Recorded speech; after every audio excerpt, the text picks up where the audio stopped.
Muy bien, queridos hermanos y hermanas, vamos a continuar en nuestro estudio de esta carta a los romanos. Hemos leído versículos que ya habíamos leído la semana pasada, pero quedaron insuficientemente explicados. Yo creo que son unos textos del versículo 14 hasta el 17, son unos textos muy repletos de gran enseñanza y de cosas que debemos de recordar. Y por eso hoy volvemos a esos versículos que prácticamente pasamos por alto la semana pasada. Muy bien, como veis en el título de esta meditación, de esta explicación, tenemos la frase que dice: los privilegios de ser hijos de Dios. Efectivamente, lo que tenemos aquí es ahora una especie de resumen que el apóstol nos da del fruto que viene de la obra de nuestro Señor Jesucristo. Es decir, como nos ha ido explicando, que nuestra salvación no viene a través del cumplimiento de la ley en todos los sentidos, en el sentido de la ley estrictamente hablando de Moisés, pero también la ley en un sentido más general del esfuerzo que nosotros debemos hacer en el cumplimiento de la voluntad divina. Y esa ley tampoco nosotros podemos cumplir a satisfacción plena de la voluntad de Dios. Y diciendo esto, el apóstol nos va a llevar, como es lógico, a la obra de nuestro Redentor, nuestro Señor Jesucristo. Esa obra se queda plasmada en una frase al principio del capítulo 8, de que ninguna condenación hay para los que están en Jesús el Mesías. Este es el principio, como recordaréis, del capítulo 8. Y efectivamente, ahí lo tenemos. Tenemos el resumen de lo que es la obra de redención, que no hay condenación, que no hay de ningún modo una sentencia condenatoria para los que están unidos a Jesucristo, para los que en Él confían, para los que en Él creen. Pero dicho esto, de que no hay ninguna condenación, nos damos cuenta luego, como en el pasaje que hemos leído hoy, de que todavía el apóstol va a añadir más cosas. Una gran bendición, claro, es el no tener ninguna condenación. La promesa, el compromiso de Dios de que no hay condenación para los que están unidos, vinculados al Señor Jesucristo por medio de la fe. Eso es una grandiosa noticia. Tenemos en ese sentido paz y tranquilidad, no hay condenación. Pero el apóstol viene a decirnos ahora algo más, y es que el Espíritu de Dios nos guía. Y así el versículo 14, donde empezábamos hoy, dice: porque todos los que son guiados por el Espíritu de Dios, estos son hijos de Dios. Es casi como un complemento al versículo 1 de este capítulo, de que no hay condenación. No hay condenación significa también que somos, como dice aquí, guiados por el Espíritu de Dios. De manera que no sería posible librarnos de esa sentencia condenatoria que pesa sobre la humanidad si tuviéramos que hacerlo en nuestras propias fuerzas, con nuestra sabiduría, con nuestra voluntad, con nuestras decisiones. Continuaríamos dentro del campo de la condenación. Continuaríamos sin saber realmente el camino que tomar.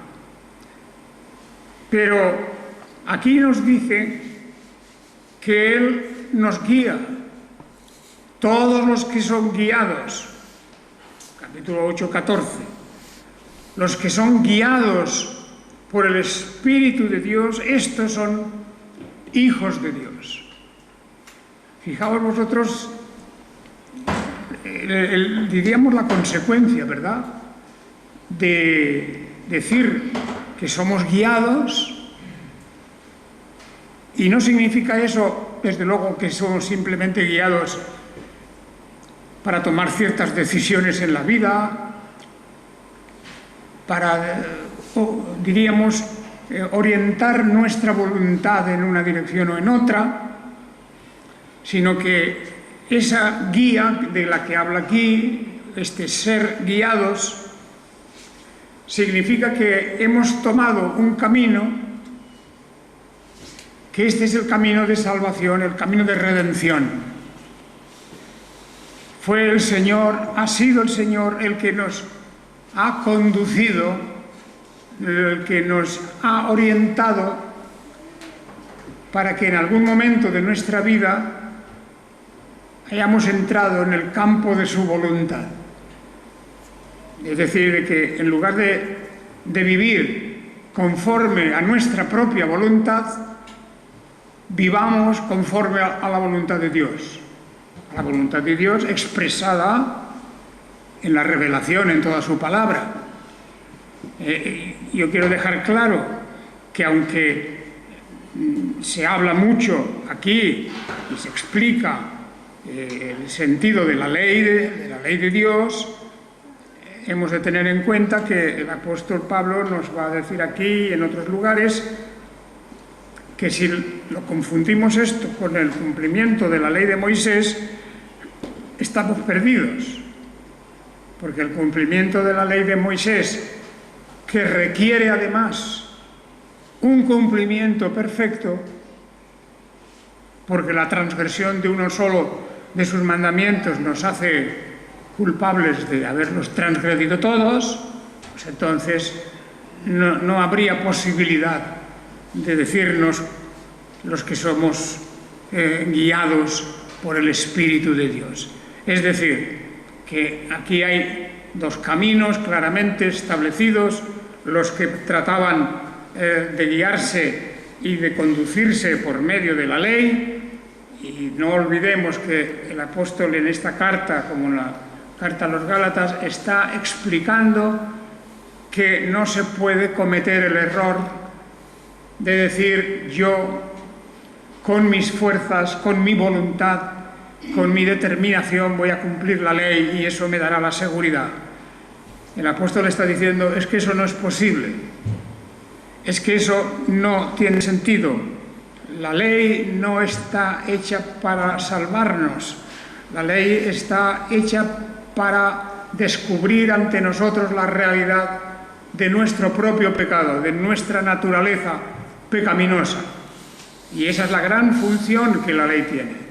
Aparte de que dentro de lo que llamamos la ley, la parte que es la ley de Moisés, pues ordenaba la vida, la conducta en muchos sentidos, de vida de familia, de la vida social, etcétera. Todo eso estaba en la ley de Moisés y todo eso fue totalmente cumplido y absorbido por la obra de nuestro Señor Jesucristo. De manera que aquí el apóstol dice, pues no, es que hay el camino de los que son guiados por el Espíritu de Dios. Una definición, por tanto, de ser cristiano, como hay otras, varias, en las Escrituras, porque si nos preguntamos quién es cristiano, pues podríamos contestar los que son guiados por el Espíritu de Dios. Es decir, los que con la ayuda de la Escritura, de donde derivamos el conocimiento de Dios y la fe, porque por medio de las Escrituras, por la predicación del Evangelio, etcétera, por todo lo que significa el volcar sobre nosotros toda la bendición que encierra las Escrituras, por ahí está el origen de la fe. Porque no podemos tener fe sin la palabra. No podemos tener fe sin la palabra. Y no podemos tener salvación sin fe. De manera que el apóstol va enhebrando todas estas ideas para que nos hagamos una idea cabal de cuál es el grandioso privilegio que tenemos de ser guiados por el Espíritu. Porque esto dice, nos confiere el título de hijos de Dios. Es una derivada muy clara de que ser hijos de Dios no es una cuestión del origen de nuestro nacimiento natural. Ser hijos de Dios no es pertenecer a algún grupo, incluso a la masa de la Iglesia universal, la Iglesia visible. Y nunca confundamos el ser parte de la Iglesia visible con el ser hijos de Dios. Porque, claro, lamentablemente el cristianismo a lo largo de la historia, pues bueno, se ha ido poco a poco aposentando en la idea de que basta con ser bautizado y basta con ser miembro de la Iglesia, de alguna Iglesia, para que con esto podamos decir que somos hijos de Dios. Eso son unos requisitos interesantes, son importantes, me refiero al bautismo y al ser parte de la Iglesia, pero eso no nos convierte en hijos de Dios en el sentido que ahora enseguida el apóstol explica. Porque somos hijos de Dios en un sentido espiritual, incluso si queréis también físico, porque nuestro cuerpo también es obra y origen del poder de Dios y del diseño de Dios en el universo. Somos hijos de Dios también en ese sentido. Pero claro, eso es un sentido o una explicación parcial, porque no todos, por el hecho de haber nacido, porque Dios interviene y Dios ha hecho la forma en que los seres humanos vienen a este mundo, no por eso ya cualquiera es un hijo de Dios, como el apóstol Pablo lo dice.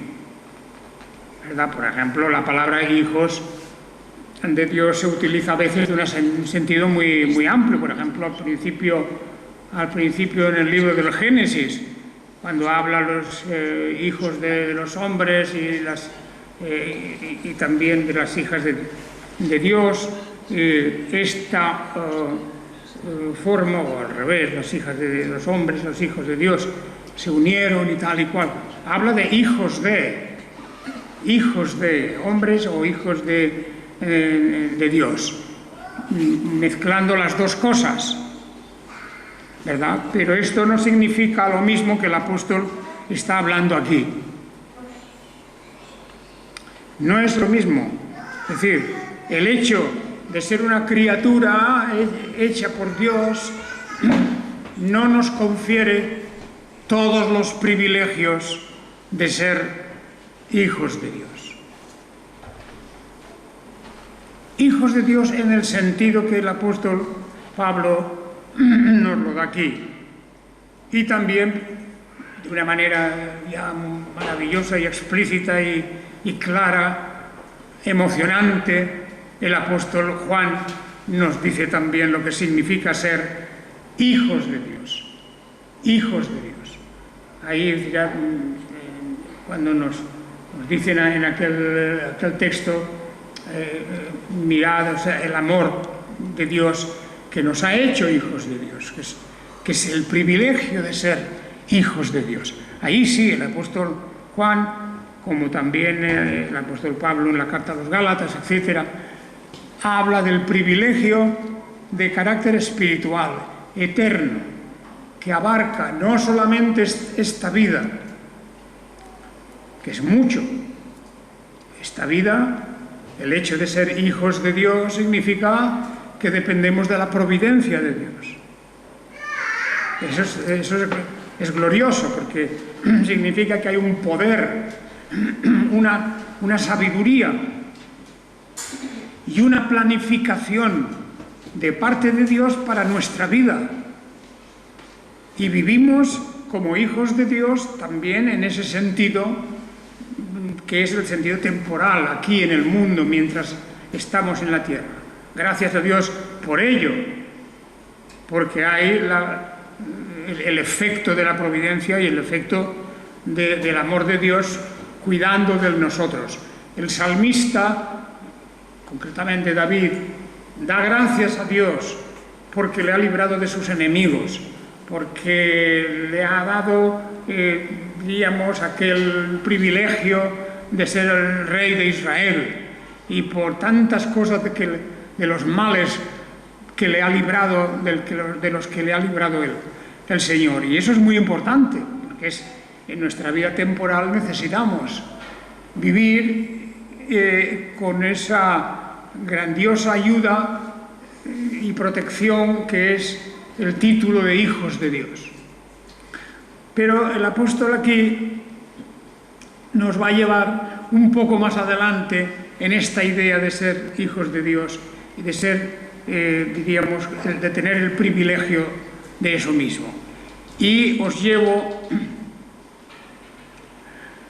al versículo siguiente, versículo 15, Romanos 8:15, cuando dice: porque no recibisteis espíritu de esclavitud para estar otra vez en temor. Esto es una referencia a los que quieren salvarse por medio de la ley. Es una referencia, clarísima. El espíritu de esclavitud. La ley se convirtió en una forma de esclavitud como la tenían los fariseos, como la tenía el pueblo de Israel en general, al querer cumplir algo que no se podía cumplir para conseguir la salvación, para conseguir la justificación. Y por lo tanto el espíritu de temor anida siempre en el corazón de los que confían en sus propias obras, de los que confían en ellos mismos.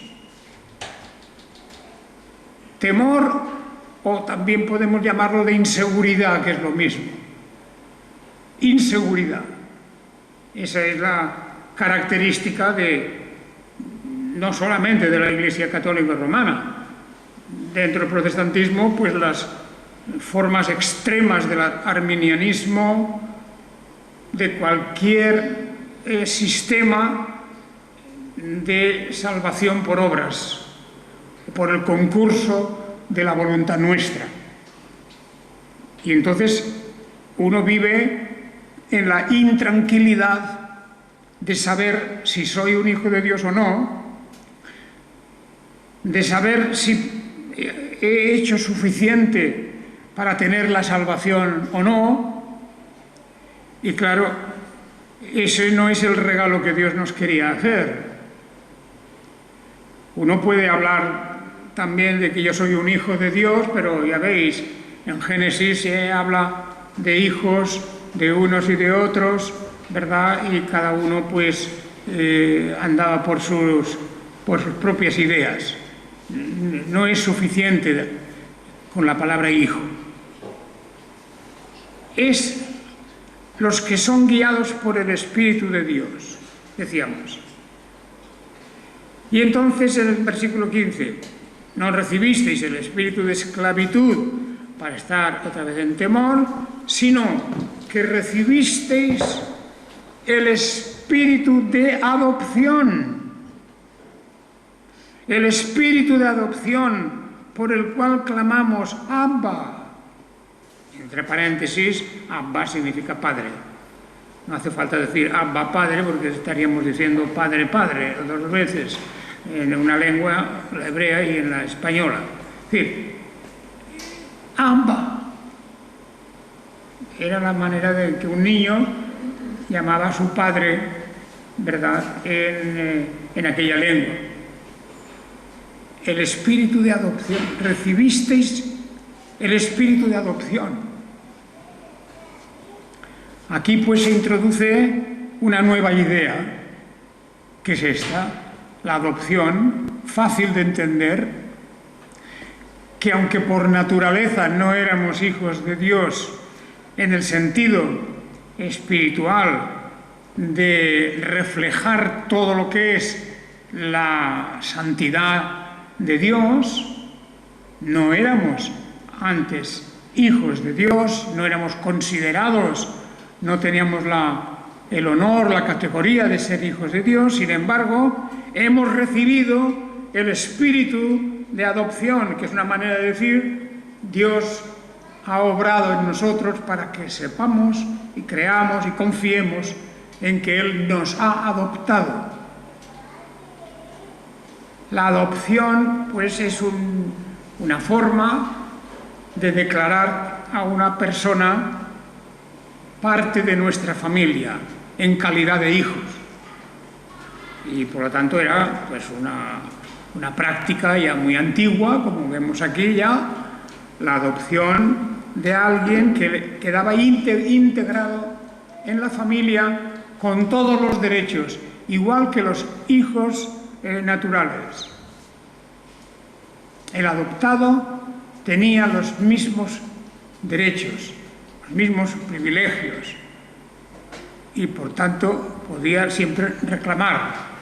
Eso hablo yo en el plano de la vida humana normal, y en el plano de la vida del espíritu, pues Dios nos ha dado esa gran bendición de ser declarados hijos por medio de la adopción. La forma en que lo dice es que recibimos el espíritu de adopción. Dios ha hecho algo en nuestro propio espíritu a través del espíritu de Él mismo, para que podamos confiar y creer que somos hijos suyos, pero teniendo en cuenta que hay una cualidad especial de esa filiación. Somos hijos adoptivos. Somos hijos adoptivos, ¿verdad? En un sentido, fijaos que la palabra hijos abarca mucho. En el libro de Job, al principio, que Dios llamó también a todos los que eran sus hijos, en fin, hizo una llamada en general, pero no eran los hijos por adopción. Los hijos de adopción son aquellos que a través del Evangelio se han arrepentido de sus pecados, han creído en Jesucristo, han confiado en Él para su salvación y siguen ahora el camino de santificación, el camino de perfeccionamiento, de mejora, porque nuestra vida necesita esa perseverancia y esa constancia en mejorar nuestro carácter, mejorar nuestra relación, nuestras relaciones, mejorar en general nuestra conducta toda, porque eso es lo que va a declarar que realmente somos hijos de Dios, no solo de labios, de boca, sino en la realidad de la vida. Y aquí pues dice que por ese espíritu de adopción podemos llamar a Dios Padre. Abba. Este ya es un privilegio. Qué confianza tan grande nos da Dios, que permite y incluso nos impulsa a que le llamemos Abba, a Padre. En nuestra lengua ahora, Padre. Abba. Y ese mismo espíritu, dice el versículo 16, da testimonio con nuestro espíritu de que somos hijos de Dios. Así que hay una relación del Espíritu de Dios con nuestro espíritu, una relación invisible, espiritual, que viene, no lo olvidemos nunca, a través de la palabra de Dios. No es una ensoñación, no es una imaginación, no puede serlo. Es decir, una persona que prescinde de la palabra, que prescinda de la palabra, que no le interese la palabra y que encima, a pesar de eso, diga que es un hijo de Dios, incluso nos dirá que todos somos hijos de Dios, pues comete un gran error, indudablemente, porque la conciencia que tiene que haber en nosotros de que somos hijos de Dios se va a iniciar y se va a sostener el resto de la vida a través de la palabra divina, de la palabra escrita. La fe viene por la palabra de Dios.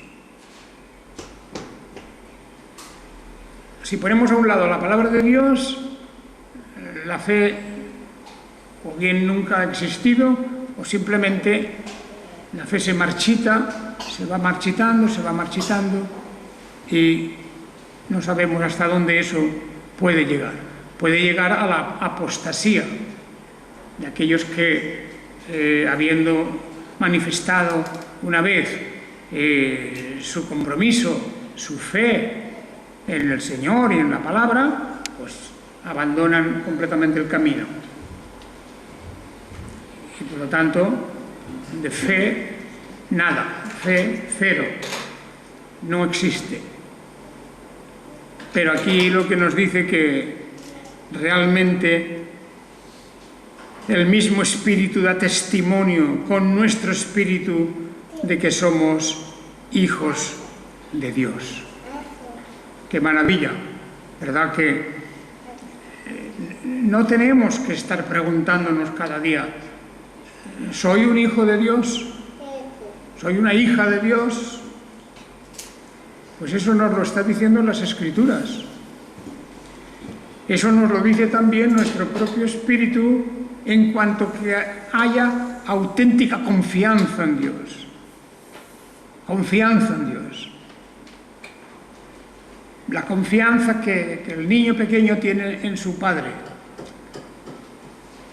Que antes de que él pueda discernir, antes de que el niño pueda discernir las cosas, las necesidades que tiene, los peligros que hay, los deseos que puedan venir, etc. Antes de todo eso, el padre se adelanta y le da esa confianza y se comporta como tal padre para cuidarlo, protegerlo. Así que el mismo Espíritu da testimonio con nuestro espíritu de que somos hijos de Dios. Y así avanzamos a lo largo de la vida sin presumir de ello, sin pensar que somos mejores que otros, ni nada de eso, sino por el hecho directo y simple de que podemos llamarnos hijos de Dios y unos a otros que somos hermanos y hermanas en Jesucristo. Pero tampoco termina todo aquí, porque el versículo 17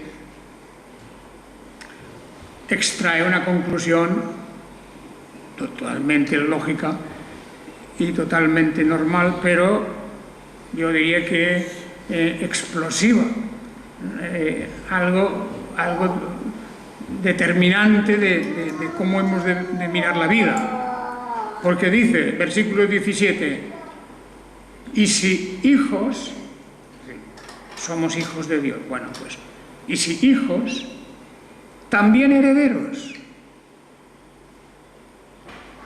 Por una parte, herederos de Dios y por la otra, coherederos con el Mesías, ya que juntamente padecemos para que juntamente seamos glorificados. Ahí viene la conclusión de todo esto que el domingo pasado no pudimos llegar hasta aquí. La conclusión es, si somos hijos también somos herederos. Bueno, eso es una conclusión muy fácil de entender, porque en la vida normal aquí en este mundo también suele ser así. Los hijos son herederos de los padres. Aquí siempre, no hay pérdida de la herencia si el hijo es hijo, sino que todos nosotros compartimos esa herencia. Y el hablar de la herencia es un ejercicio realmente extraordinario y que nos debe llenar de gozo, de ansia y deseo de compartir eso y de ser llamado por el Señor para recibir nuestra herencia, que en parte la tenemos ya, claro está. Hay muchas bendiciones. Hombres, hemos de decir que todas las bendiciones de Dios son también parte de esa herencia, vienen del derecho de herederos. Pues cuando recibimos bendición divina, en cualquier forma, material, espiritual, de cualquier clase, recibimos una bendición de Dios, no pensemos que la tenemos por un derecho propio, sino por el derecho de la adopción, porque Él nos adoptó y porque ahora nos hace participantes de la herencia. Y muchas veces percibimos en la vida presente que efectivamente Dios nos guía, nos dirige, nos bendice, nos libra de males, y todo eso es parte de esa actividad divina como Padre y por lo tanto como aquel que ha establecido una herencia. Pero la herencia es todo, porque dice que por una parte somos herederos, pero también somos coherederos con el Mesías, coherederos con Jesucristo. Y cuando hablamos de eso hemos de recordar que a los pies de Jesucristo está todo. La carta a los Colosenses, pues porque por Él y para Él y de Él son todas las cosas. Habla del universo entero, habla de todo, como diciendo, Él es el heredero. Él es el heredero, el Hijo amado, aquel que por la coincidencia de naturalezas participa de todo lo que es el Padre. Y dice, pues nosotros estamos como enganchados a esa herencia que recibe el propio Señor Jesucristo. Y cuando vemos la creación entera y cuando vemos las promesas de Dios con respecto a nosotros en la vida venidera, y hace falta solamente leer ciertos pasajes del libro de Apocalipsis para ver el gozo inefable de aquellos que están delante del Cordero de Dios que fue sacrificado por nosotros, y todos los suyos alrededor con sus batas blancas, y como ellos alaban y cantan y adoran al Cordero de Dios, porque Él es el que ha vencido a la muerte y al pecado. Nosotros estamos dentro de esa herencia, herederos por un lado, y herederos de Dios y coherederos con el Mesías. Yo muchas veces pienso en eso pues, en términos lo más directos posibles. En primer lugar, porque la creación entera, toda la creación hecha por Dios, como es evidente, es propiedad de Dios. la creación, el universo, del que vemos algunas cosas y con esas quedamos ya con los ojos como platos, con la boca abierta, en cuanto empezamos a aprender algo de lo que es el universo y la obra de Dios, del poder de Dios, de la sabiduría de Dios, de todo lo que significa de belleza, de riqueza y, en definitiva, de ese poder extraordinario divino que Él sostiene todas las cosas. Los mismos hombres de ciencia, sean creyentes o no, pues a medida que avanzan en el conocimiento de estas cosas, pues quedan más asombrados. Más asombrados. Es imposible describir con palabras lo que es la creación, este universo. Es imposible. No hay palabras. Lo que el apóstol Pablo decía, que en aquella visión, cuando fue llevado al séptimo cielo,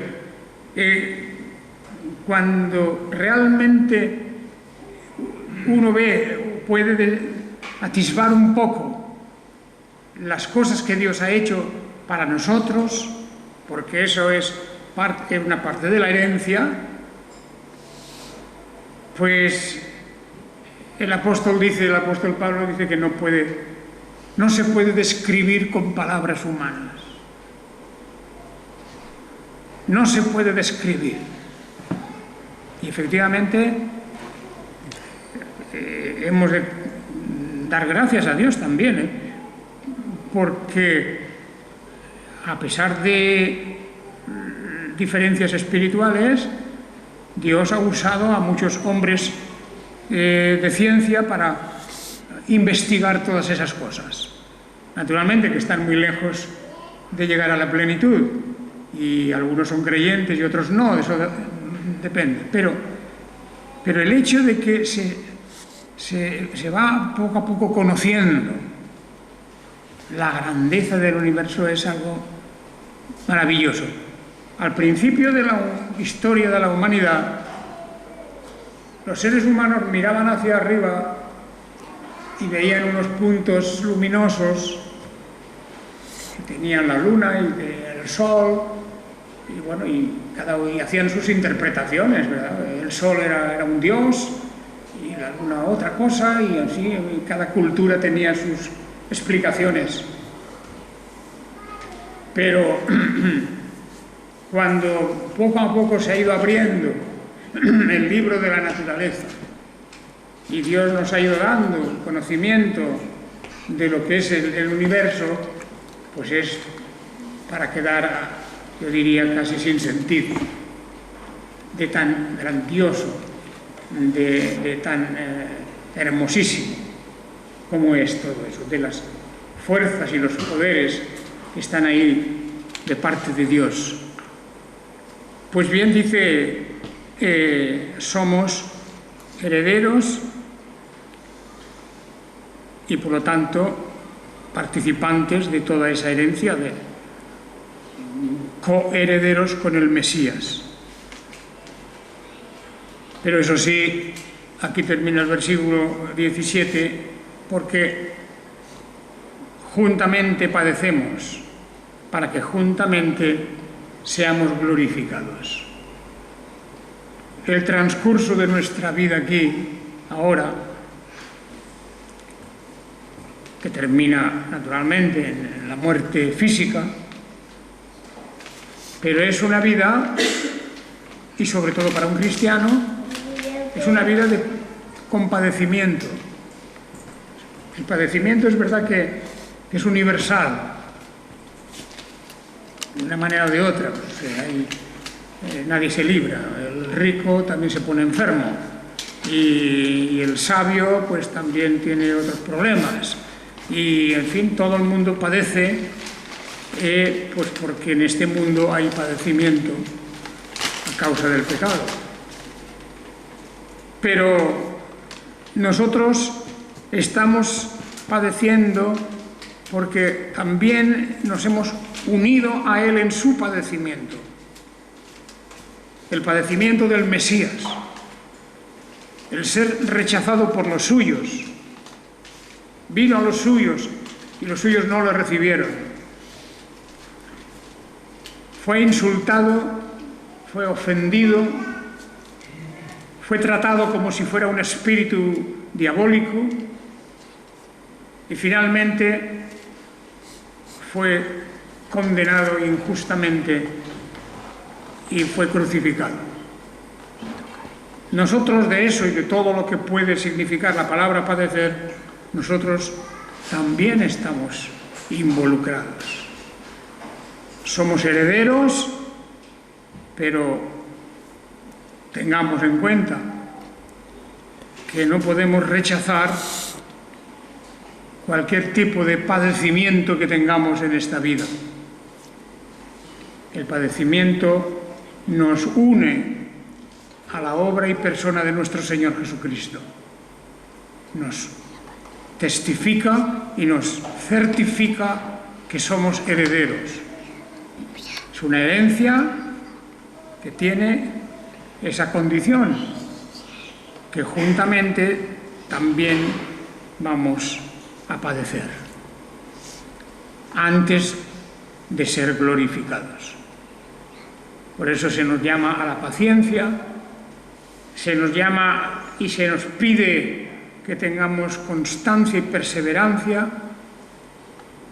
y que no protestemos, no andemos amargados por las dificultades de esta vida, etcétera, sino que confiemos en Dios siempre.